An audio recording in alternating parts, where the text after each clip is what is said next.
Hi, Kate, and thank you so much for joining me for this quick Independent Impact 50 interview. Really delighted that you've been able to make the time, and we really appreciate it.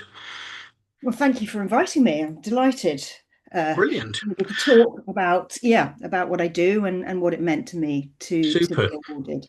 Yeah, and in a way, thank you for doing the intro. That's exactly what these videos are. They're a quick conversation around the Independent Impact 50 and essentially what it's meant to people, and a few other topics as well. So if you don't mind, we'll just dive straight in. So when you got the email telling you that you'd been included in the inaugural Independent Impact 50 earlier this year, how did you feel? What did it mean to you? I was thrilled, really, really thrilled. I was surprised. I hadn't initially applied because I kind of thought, well, I'm just doing my thing and, busy and, keeping plates spinning. And I didn't realize that somebody externally might think that what I was doing was actually worth, remark and note and celebration. So, it was only after seeing, that other people were joining and being suggested that I might give it a go that I did, and I am so glad I did. I was thrilled to be included. And I have to say, actually turning up to the event where we were, inaugurated, as it were, and meeting the other 49 was a real thrill. And listening to the various speeches and being made to understand that actually what you've done is of remark. It's not, it actually is quite a hustle. And effectively, what we each of us in our own ways have done is given ourselves a job. We've actually employed ourselves and are keeping, keeping it going. So I was really thrilled with that. I also was, it meant that I could put something out on my own social media, which I did. And I got one of my biggest responses that, to any post that I've had, from clients, past, present, and hopefully future clients. I got people saying, not surprised, well done, congratulations, knew you'd do it, etc. And so, it's a great boost. And then I've got this fantastic logo that I can put on my signature, my email signature sign off, which is, it looks really good. And, I think it's given me more confidence, basically. Gosh, all that and more. And I think you're absolutely right. That feeling of collectively being seen and this unsung community, who, as we said, whose, influence, impact, commitment, and contribution has just been ignored. So it warms my heart that that's how you felt, because in a way, that's what we were hoping this collective endeavor would do. So you've been doing this, I think, for a decade or more now. So if you look back, I'm kind of interested in what behaviors by clients have surprised you most since going independent. Obviously, I'd love to hear the positives, but also some of the things that have been less encouraging or slightly more challenging.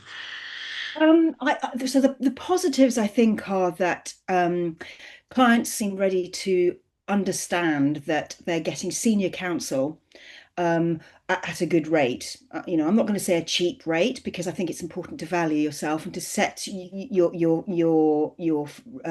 rate and ensure that you're delivering quality counsel. So I think that they recognise that. Um, there are always issues because you're running a business and it is business so you are running the finances of it, you're running the invoicing, you're chasing things up, you're having to I've learned to not hang back about making sure that you have a contract, that you make clients sign it so that everybody knows what you're going into, to making sure that you have your taxes and everything else that means that you can then be free to run the business how you want to run it. You can sometimes get a bit of sort of, push from clients to sort of do things in a more casual, and I think it's important to for yourself and for them to mean that everyone is protected. So um, I would say largely the response from clients is positive. They can see that they're getting something good. and very accessible. They're not, when I first set up, I created what I call the circle model, which meant that because there are occasions when I might subcontract and invite a freelancer to come in if there's a special area like media relations in a particular area. I will get somebody to help, or with social media. So, but what they recognize is that they're getting daily contact with all these people and me, which you wouldn't get in an agency. In an agency, you go and pitch, and then you win the business, and then as a senior director, you probably wouldn't be seen again but the clients wouldn't see you again. They'd have some junior person. So you're able to really retain those good, intimate relationships, and I think they see it as a benefit. Absolutely. That thing about the value of the seasoned council that we saw across the 50, I think it's a remarkable group, and the value has to be reflected. And I think it's about valuing ourselves as much as being valued by others. That's an experience of mine since going independent. So, changing gears, imagine you're sitting having lunch with either Alistair McCapra, the CEO of the CIPR, or more newly minted, Sarah Waddington, the chief exec of the PRCA. What is the one thing that you'd love them to understand about the experience of practicing as an independent, and about the role and importance of the independent sector overall? Well, I would like to see recognition of the fact that I think there's a genuine shift. I mean, I'd love to see some data behind it, but it's acknowledged that agencies are struggling in some areas, in client retention, in budgets, etc. And independents can pick up a lot of that slack, but it's really hard. And I think recognition would be good. I've just entered a couple of PRCA awards, some on behalf of my client, but some for me as an individual on PR impact, etc. The cost is enormous entering these wards. If you enter them as a company or on behalf of a client, it's affordable. It's really not affordable when you're on your own. And I think support for things like that, so that we can actually take part in these events. And that's why being part of the Impact 50 was just so wonderful, that you know you guys are leaning in and helping us celebrate. And I would like to see more of that from some of the other associations, frankly. There is a conversation to be had about the influence and impact of the community, but also the financial realities of working as a solo micro business. So yeah, amen to that. And I hope this is only the start of the conversation. Good.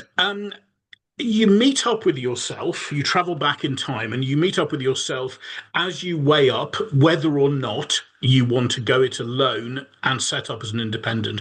What would you say to that Kate Clark of 10 years or 11 years ago? Well, there are two things. One I would say is you can do it. It's scary, and it will probably scare you for the first year, or maybe even into the second year. You might be thinking, oh man, have I made the right decision? So don't be frightened of that. But I also would say that it's really not for everyone. It really, and I felt that, Rod, when you and Nigel were talking to us at that launch event, that it isn't for everyone, and it's not the easy road of doing a bit of this and a bit of that. You have to absolutely dedicate yourself to it. So, if you've got an entrepreneurial spirit, and some determination and bravery, I would do it, because it sets you free to do to work the way you want, but also to do the kind of work that you want to do as well. Absolutely. And we've heard this from absolutely everyone we've talked to. The answer is do it. But I love that dose of sanity and reality that it's not for everybody. It is not a trouble-free, effortless path, despite the very considerable freedom that it brings. You're absolutely right. So, and that means, Rob, that you should feel, yes. all 50 of the people that you awarded should feel proud of themselves. And I think you very much made us feel that, that we've actually done something which is not insignificant. So yeah, it made me As Anne feel. Gregory said on the day, to quote Heather Small, "What have you done today to make yourself feel proud?" So yeah, that was a rather lovely moment.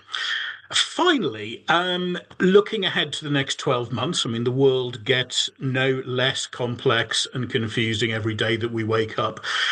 If you had to pick a couple of words to describe how you feel about the prospects for your business over the next 12 months, what would those words be?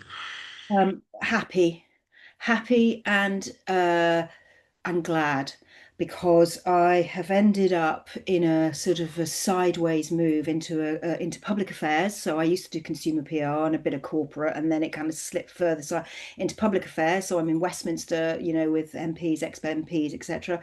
I'm in a category that I didn't know much about. I am in dentistry, and I love it. I absolutely love it. I love the people. I love the ability to influence policy and for the good. So yeah, I'm really excited. Well, dentistry public affairs doyen, who'd have thunk? But Yeah. yeah, wonderful. And an example of how you have to be agile and fleet of foot. It's Mm. that constant entrepreneurship. Kate, thank you very much. We really, really appreciate you giving the time. Hope that you'll throw your hat into the ring for next year. And hope to see you very soon. Thank you again. Thank you, Rob. Thanks for the opportunity.